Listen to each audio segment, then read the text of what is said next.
నెల్లూరు జిల్లాకు సంబంధించినటువంటి మంత్రి గారు నారాయణ గారు ఇచ్చినటువంటి ఒక ఆడియోని అందరూ కూడా చూసి నివ్వెరపోయినారు. రాజ్యాంగబద్ధంగా నడుచుకుంటానని చెప్పి నారాయణ గారు ప్రమాణం చేసి మంత్రిగా కావడం కూడా జరిగింది. అయితే ఈరోజు మీరు చేస్తున్నటువంటిది ఏంటి?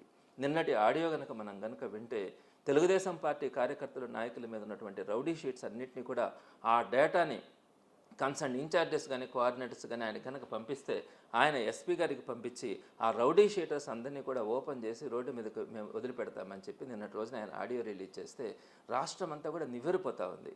మీరు ఒక మంత్రిగా ఉండి తెలుగుదేశం పార్టీ నాయకులు కార్యకర్తల మీద ఉన్నటువంటి కేసులన్నింటినీ కూడా ఉపసంహరించుకోవడం కానీ వాళ్ళ మీద ఉన్నటువంటి రౌడీ షీట్లన్నింటినీ కూడా మీరు ఓపెన్ చేసి వారందరినీ కూడా అచ్చోసిన ఆంబోతుల్లాగా నెల్లూరు మీదకు వదలాలనుకుని మీరు చేస్తున్నటువంటి ప్రయత్నం ఈరోజు నివ్వెరపోయే పరిస్థితి ఉంది.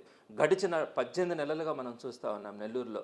ఎప్పుడు కూడా అంతకుముందు ఎప్పుడైనా సంవత్సరానికో 2 సంవత్సరాలకో 3 సంవత్సరాలకో ఎక్కడైనా ఒక హత్య జరిగితే అందరం కూడా ఉలిక్కి పడేవాళ్ళం. నెల్లూరులో హత్య జరిగిందా, నెల్లూరులో మానభంగాలు జరుగుతూ ఉన్నాయా, నెల్లూరులో సామాన్యుడికి స్వేచ్ఛ లేకుండా పోతుందా అని చెప్పి బాధపడేవాళ్ళం. అట్లాంటిది ఈరోజు ప్రతిరోజు కూడా వారానికి ఒక దగ్గర ఎక్కడో ఒక దగ్గర హత్యలు జరగడం, పీకలు కోయడం, తలలు పగలు కొట్టడం, 300 రూపాయలు కోసం కూడా మనుషుల్ని చంపినటువంటి పరిస్థితి మనం రెగ్యులర్గా సుమారుగా 35 మర్డర్స్ జరిగినాయి ఈ మధ్యకాలంలోనే. ఎందుకు జరుగుతూ ఉండే ఈ విధంగా విచ్చలవిడి గంజాయితనం ఎక్కడైనా కూడా ఈరోజు మీరు అన్ని దగ్గరలో కూడా ఎక్కడికైనా వెళ్ళండి, షాప్స్ దగ్గర విచ్చలవిడిగా గంజాయి అమ్ముతూ ఉన్నారు. 24 గంటలు మద్యం జరుగుతూ ఉంది.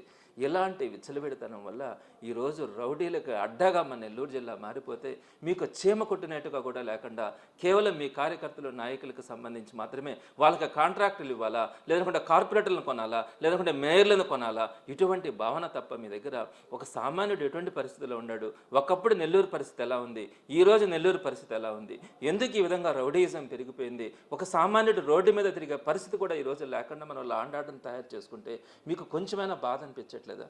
ఈరోజు ఒక సామాన్యుడి బాధను చూడండి, ఒక సామాన్యుడి మనసులో ఉండే వేదన చూడండి. ఎంతమంది చనిపోతూ ఉన్నారు, ఎంతమంది రౌడీలు తయారు చేస్తూ ఉన్నారు అన్నది ఈరోజు కనుక మనం చూస్తే మనకు అర్థమవుతూ ఉంది.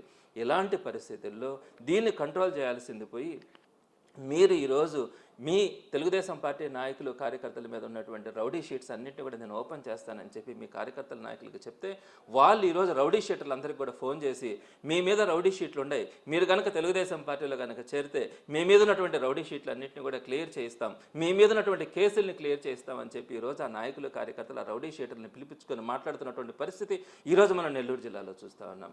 ఇటువంటి దౌర్భాగ్యమైనటువంటి పరిస్థితి ఎక్కడ కూడా ఉండదు.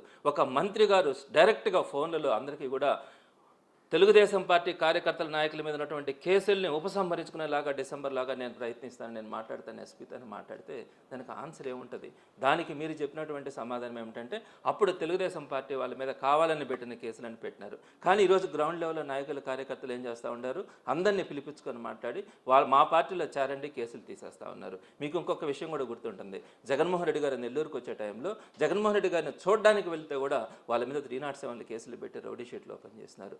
అందరికీ మీరేమో ఆఫర్ చేస్తూ ఉన్నారు, ఈరోజు మీరు మా పార్టీలోకి కనుక వస్తే ఆ కేసులు రౌడీ షీట్లు మేము తీసేస్తామని చెప్తా ఉన్నారు. అలానే విచ్చలవిడితనంతో చేసినటువంటి హత్యలు, మానభంగాలు చేసినటువంటి అనేకమైనటువంటి తెలుగుదేశం పార్టీ నాయకులు కార్యకర్తలు మద్దతుతో చేసినటువంటి కొంతమంది రౌడీ షీటర్లను కూడా ఈరోజు వారందరినీ కూడా డిసెంబర్ 31 లోపల క్లియర్ చేసి వారందరినీ కూడా బయట పంపిస్తామని చెప్పి మీరు చెప్తే ఇంకా ప్రజాస్వామ్యానికి ఎక్కడ విలువ ఉంటుంది? లాండ్ ఆర్డర్ మీద ఎవరికి కూడా ఒక నమ్మకం ఉంటుంది?